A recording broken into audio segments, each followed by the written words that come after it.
라인 문제는 더 심각한 거죠. 네. 이따가 우리가 뭐 상세하게 얘기를 하겠지만 그리고 제가 또 취재를 해봤더니 어떤 얘기를 하냐면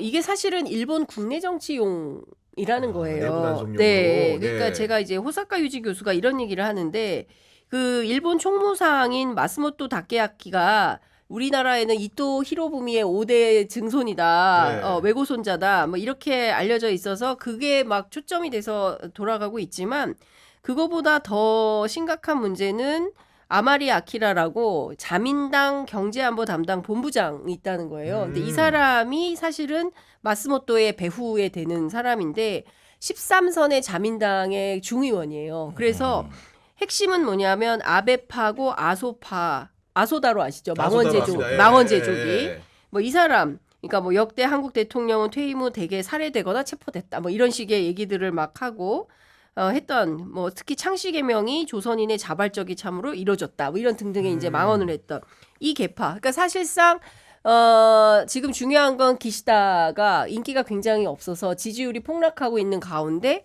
요건으로 지지율이 7%가 상승을 했고 그리고 6월에 중의원 선거가 있는데 이때 다 의회 해산을 하고 다시 자민당이 이제 그 다수파가 돼야 또 유리하게 기시다가 이제 연명할 수 있는 이런 연명할 수 상황이 있다. 되는 네. 거예요. 그러니까 그런 측면에서 이 라인 사태를 국내 정치용으로도 지지율도 올리고 꽁도 먹고 알도 먹는 방식으로 활용한 거 아니냐라는 비판이 있고 그 뒤에 배후는 일본 자민당의 극우파들이 있는 것이다. 요걸 잘 봐야 된다라는 얘기를 하고 있는 것입니다. 그러니까 단순하게 이제 경제 논리로만 볼 것이 아니라 일본 항상 이런 문제 할 때 외교 문제, 국내 정치적인 문제가 다 결합이 돼 있다. 중요한 건 우리는 이게 경제 민간 기업의 수준으로만 판단을 하고 이 행정 지도에 대해서 행정 지도니까 뭐 별도의 뭐가 있겠지, 뭐 재판하면 되겠지라고 생각을 하는데 제가 일본 학자들 취재를 해보니까 어떤 얘기를 하냐면 일본에서 기업이나 민간단체가 관을 대상으로 행정소송을 할 때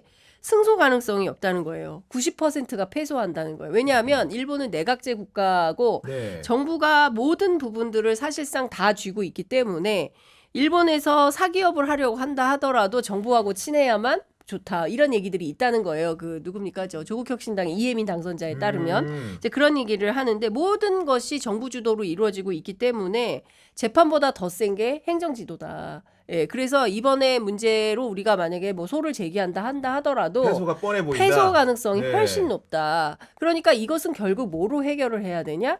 정부가 나서서 외교로 문제를 풀어야 되는 거다. 무슨 얘기를 하냐면 기시다 총리하고 윤석열 대통령이 얼마나 많은 노력을 했습니까? 한일 관계, 새로운 한일 관계를 만들기 위해서 굉장한 노력을 했고 폭탄주도 실제 먹었죠, 심지어. 예. 오므라이스도 먹고 돈가스도 먹었어요. 네, 네. 그런데 중요한 거는 폭탄주 마시고 오므라이스 먹고 돈가스만 먹는 게 중요한 게 아니라 그 호사카 유지 교수가 그래요. 돈가스 인연 어디 갔습니까?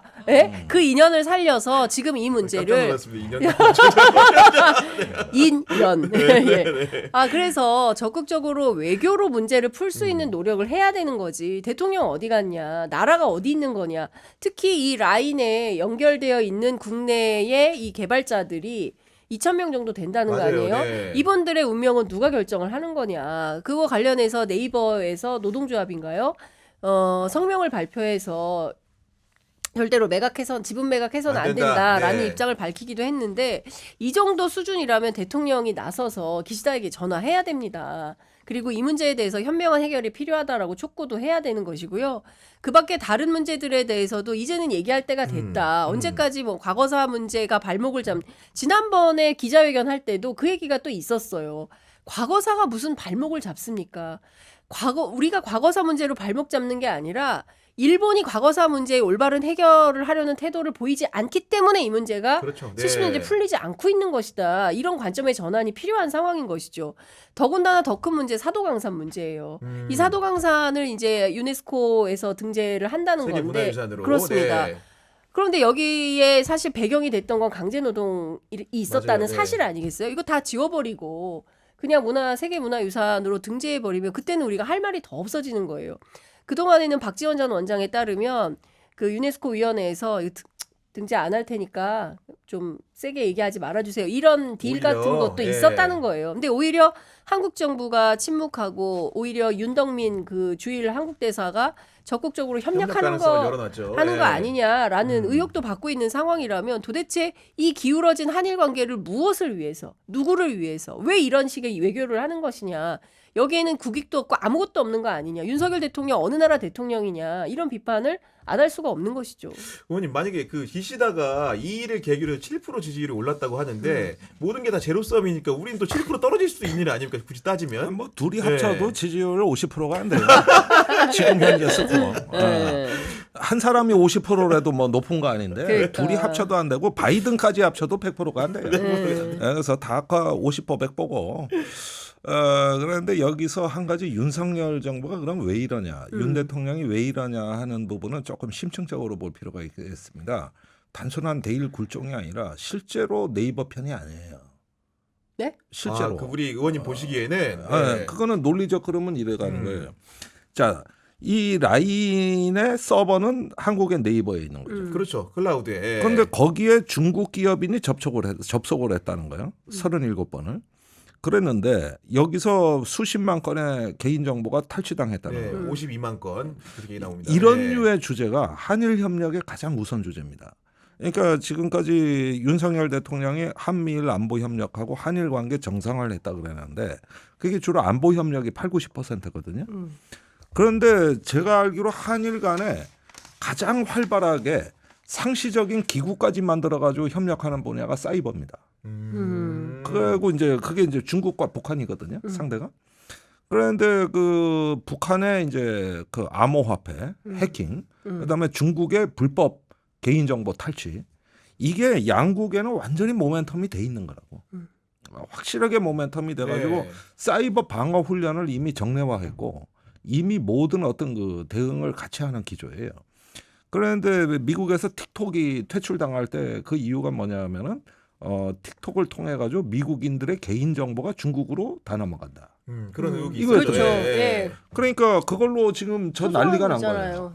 근데 여기서 이제 네이버에 그 접촉을 한 거를 갖다가 중국인이 빼갔다. 이렇게 해가지고 한국 언론에는 별로 안 났는데 일본의 아사히 요미우리 해가지고 재작년부터 무지한히 많은 기사가 쏟아져 나와요. 근데 이것도 의혹이라는 거잖아요. 아니 그러니까 접촉한 사실을 접속 기록이라는 건 뭐냐면은 그 상하이에 있는 중국의 라인 디스 뭐더라 그 테크놀로지 그 회사가 원래 여기에 저기 자회사였던 거예요. 아, 자회사요? 그런데 지금은 2021년 전에 그러니까 18년 19년경에 중국하고 네이버가 사업을 정리해버린 거야.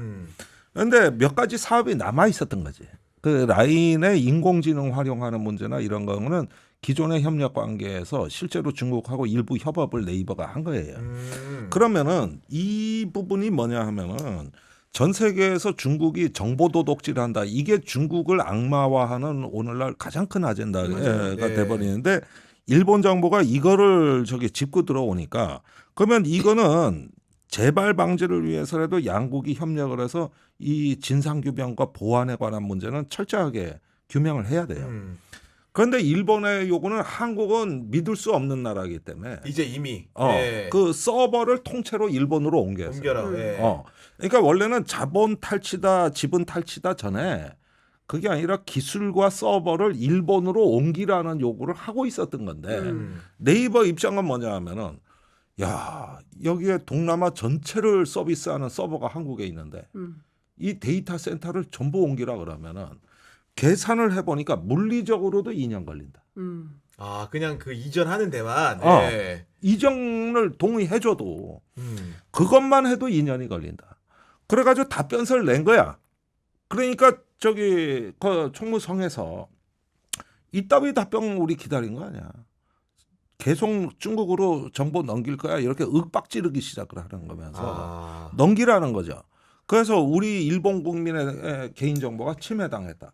이러면서 오는 건데 윤석열 정부는 여기에 대해 가지고 그 일본 정부의 사이버 방어 논리에 맞장구를 쳐주는 거예요. 이게 실제로 지난 2년간 진행되어 온 일입니다. 실제 진행되어 온 일이라고. 그러다 요즘 요걸 참고하셔야 되는데 갑자기 대법원의 서버가 북한에 해킹당했다는 뉴스가 어제 무지한히 많이 나왔어요. 주말간에 크게 나왔어요. 그런데 대부분 이렇게 기관 해킹은 북한이냐 아니냐를 규명하는 게 증거를 어렵죠. 대부분 예. 남기질 않고 진상 규명에 시간이 많이 걸려요. 우리가 5년 전에 농협이 북한에 뚫렸다 그랬는데 아직도 증거는 없어요. 원래 그런 겁니다. 그런데 어떻게 그렇게 빨리 알았으면? 그리고 저기 북한과 중국의 해킹을 계속 보도하는 뉴스가 지금 나오고 있거든요. 그러면 윤석열 정부는 경제 논리가 아니라 안보 논리로 가는 거예요. 아, 이 문제를 네, 선택을 이렇게 할 가는 때, 거예요. 네, 네. 그렇죠. 안보가 우선이고 경제는 다음 문제야. 안보가 국익이지 경제가 국익이 아니요. 그래서 경제 안보라고 하는 생각 거예요. 아닙니까? 네. 그래서 경제 엄청나게 안보라고. 위험한 생각 아니에요? 그래서 지금은 이렇게 통합이 되는데 이 한국은 못 믿을 나라라고 하는 거는 옛날에 일기 아베 때부터 그 아베 총리 직속으로 네. 그 위원회 하나를 만들어 가지고 한반도 정책을 검토하게 했는데 거기에서 일본의 그 우파 지식인들이 보고한 거는 한국은 분단되든 통일되든 중국화된다. 이건 저기 한국이 선하고 악하고 문제가 아니라 구조적으로 정인 중국을 못 벗어나는 나라다. 믿을 수 없는 나라다. 이렇게 예. 되면서 이제 그 저기 한일 간에 이 지정학적인 어떤 그 견해 차이가 생긴 겁니다.